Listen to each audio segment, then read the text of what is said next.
člověk jako chlap, že je takovej normální, slušný a takový dělat. José Augusto virou-se para ela e ficou agradavelmente surpreso ao ver aquela moça magra, bonita, tímida e gentil, apesar das fotos que batera. E sobre o jogo de ontem, não? Sim, se você não se incomodar. Eu não me incomodo, desde que você não me venha com aquela história absurda de suborno. E também não posso demorar, tenho um compromisso para o almoço e preciso passar em casa. Pode deixar, mas é sobre o pênalti. O pessoal está dizendo que você bateu de um modo diferente. Nada demais. Eu desloquei o goleiro para um canto e chutei a bola no outro, para fazer o gol. Simples. Mas a bola não entrou. O Conde riu. Há bolas que não entram. Mas por que você bateu tão devagar? Pois eu vou lhe dizer. Pensei na beleza e na graça do lance. Não é para isso que as pessoas vão ao futebol? Para ver o espetáculo? Agora, a senhorita me dá licença. Você acabou de ouvir um trecho da novela Páginas Sem Glória, do grande Sérgio Santana, escritor que nos deixou no último domingo.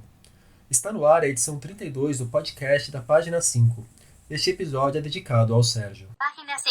Página 5. Seite 5. Page 5. Aqui Rodrigo Casarim. A Página 5 é também a coluna de livros que edito no portal UOL. Sim, o blog virou coluna. Estou no Facebook como Página 5, no Instagram como Página.5 e no Twitter como @rodcasarim, Casarim com S e com N. Vamos aos destaques dessa edição.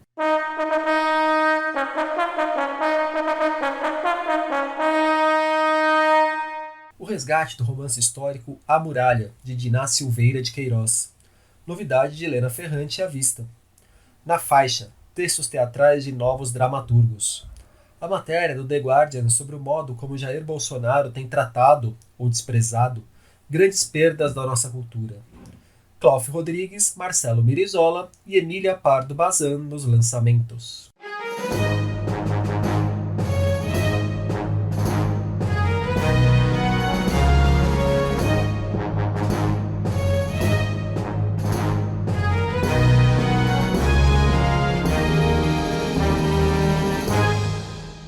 Em 1954, ano em que a cidade de São Paulo completava 400 anos, a escritora Diná Silveira de Queiroz publicou A Muralha. O romance histórico narra a saga de uma portuguesa que vem ao Brasil para casar. Ao chegar nessas terras, encontra muitos percalços, a começar pela dificuldade de transpor a Serra do Mar, a tal muralha. Se você está achando tudo isso familiar, talvez seja porque a história foi levada para a televisão em 2000, numa minissérie da Globo. No romance, Diná toca em questões como a violência intrínseca à formação do país, os hábitos daqueles tempos de Brasil colônia e a importância das mulheres naquela sociedade. Numa espécie de resgate histórico de escritoras que ficaram tanto esquecidas com o passar dos anos, a editora Instante acaba de lançar uma nova edição de A Muralha. Quem assina a apresentação do livro é a escritora Maria Valéria Rezende, autora de obras como 40 Dias, Outros Cantos e Carta à Rainha Louca, seu romance mais recente. A Maria Valéria conversou aqui com o podcast sobre a importância de A Muralha na sua formação. Ela lembra bem da primeira vez que fez a leitura da obra, ali pelos 13, 14 anos. Dentre seus destaques está o modo como percebeu a força das mulheres ao longo da história. Quando eu li pela primeira vez A Muralha, da Diná Silveira de Queiroz, eu vendo aqui pela data da edição que eu tenho, que é a terceira edição, de 56, eu tinha 13 para 14 anos. E meu pai me deu para ler para que eu resolvesse se eu achava bom ou ruim ser paulista de 400 anos. Porque estava se criando naquela época o conceito de paulista quatrocentão. E havia gente que achava aquilo uma vergonha, porque eram todos bandidos e analfabetos. E outros diziam, não, é uma honra ser paulista de 400 anos. Então meu pai me disse, leia aí para você resolver se você quer ou não.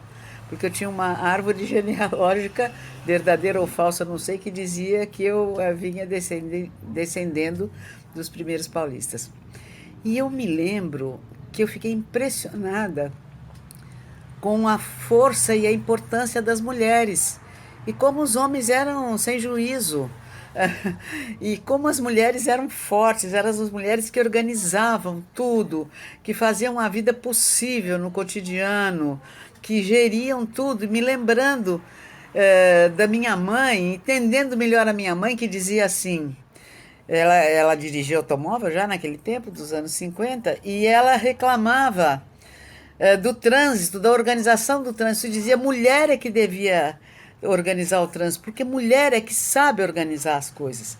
E hoje é impressionante como a gente pode constatar isso assim no drama que estamos vivendo com essa pandemia no mundo.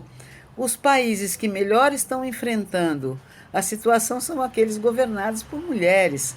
As mulheres realmente têm um lugar impressionante e quem primeiro me fez ver isso foi Diná Silveira de Queiroz. Diná Silveira de Queiroz também teve um papel decisivo na luta pelo reconhecimento da literatura brasileira feita por mulheres.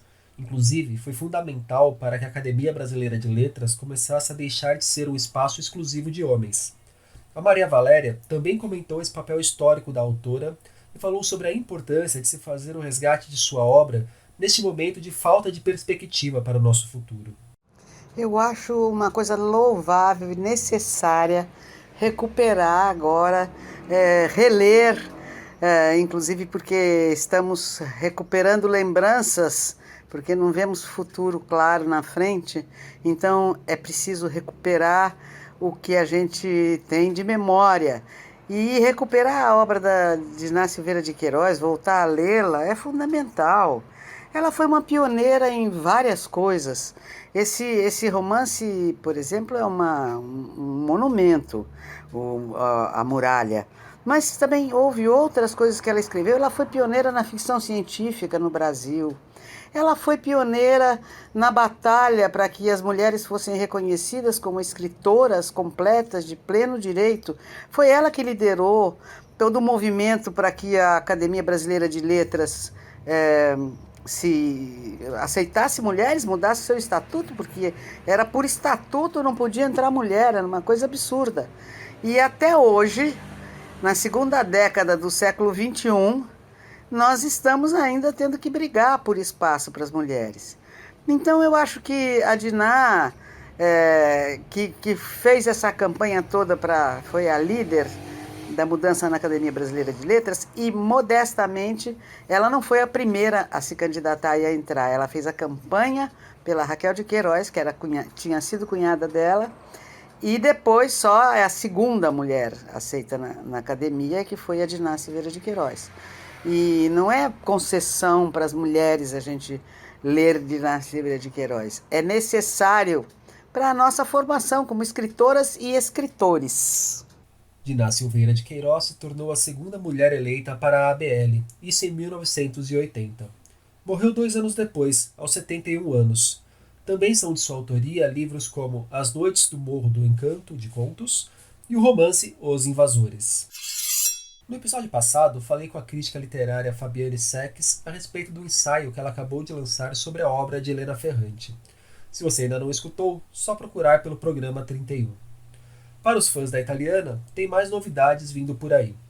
A Intrínseca lançará em junho o novo livro da Helena Ferrante, A Vida Mentirosa dos Adultos, que chegará primeiro para os assinantes do clube da editora. Quem não fizer parte desse clube poderá comprar o título nas livrarias a partir de setembro.